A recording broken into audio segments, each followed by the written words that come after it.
আমার ভাইয়েরা, 500 খ্রিস্টাব্দে আরবের লোকজন, আরব গোত্রের মধ্যে কুরাইশ বংশের যারা ছিল, মক্কা নগরীতে কুরাইশ বংশের যারা ছিল, তারা 500 খ্রিস্টাব্দে ক্ষমতা হাতে পেয়ে যায়। কুরাইশদের ক্ষমতা এমনভাবে গোটা পৃথিবীর মধ্যে ছড়িয়ে পড়ে, যত মানুষ আছে সকলেই কুরাইশদের কাছে হার মেনে যায়। কুরাইশ বংশের লোকদের সামনে তারা মাথা উঁচু করে কোনো কথা বলতে পারে না।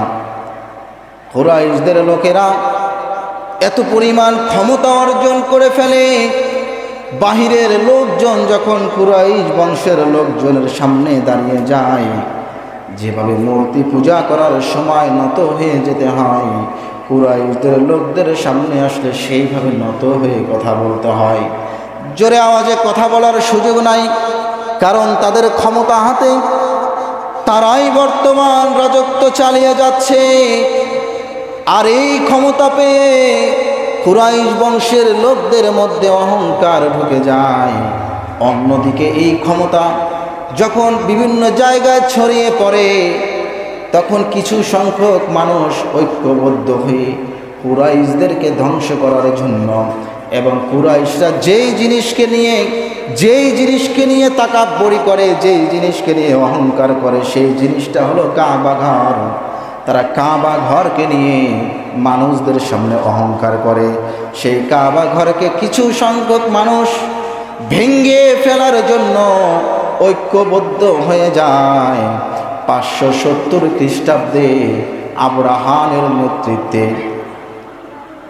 60,000 সৈন্য নিয়ে কাবার দিকে রওনা হয়ে যায়। কাবা ঘরকে মাটির সঙ্গে মিশিয়ে দেবে। কুরাইশরা, যেই কুরাইশ বংশের লোকরা যেই ঘর নিয়ে তাকাব্বরি করে, যেই ঘর নিয়ে অহংকার করে, সেই ঘরটাকে ধ্বংস করে দিবে। 60,000 সৈন্য নিয়ে, হাতি নিয়ে এবং 60,000 সৈন্য নিয়ে কাবার দিকে চলে যায়। কুরাইশ বংশের লোকরা সেই জিনিসটা লক্ষ্য করলেন, 60,000 সৈন্য কাবা শরীফকে ভাঙ্গার জন্য চলে আসছে। কুরাইশ বংশের লোকরা কোনো বাধা দিলেন না। তখনই তারা আল্লাহর দিকে মুতাওয়াজ্জহ হয়ে দোয়া করতে রাখলেন, আল্লাহ, আমরা অহংকার করি আর তাকাব্বরি করি, যা কিছুই করি না কেন, আপনার ঘরটাকে আপনি রক্ষা করেন। কারণ এই ঘরের মালিক আমরা নয়, এই ঘরের মালিক হলেন আপনি। এই ঘরের চাবি আমাদের কাছে আছে, কিন্তু এই ঘরের মালিক তো প্রকৃতপক্ষে আপনি। 60,000 সৈন্য কাবার চত্বরে প্রবেশ করবে। কুরাইশ বংশের বিভিন্ন লোকদের সঙ্গে দেখা হয়ে গেল, কিন্তু কেউ কোনো বাধা প্রদান করল না। 570 খ্রিস্টাব্দের কথা কোরআনে কারিমের মধ্যে, আমার আপনার সকলের সুপরিচিত একটি সূরার মধ্যে এই ঘটনাটা আসছে।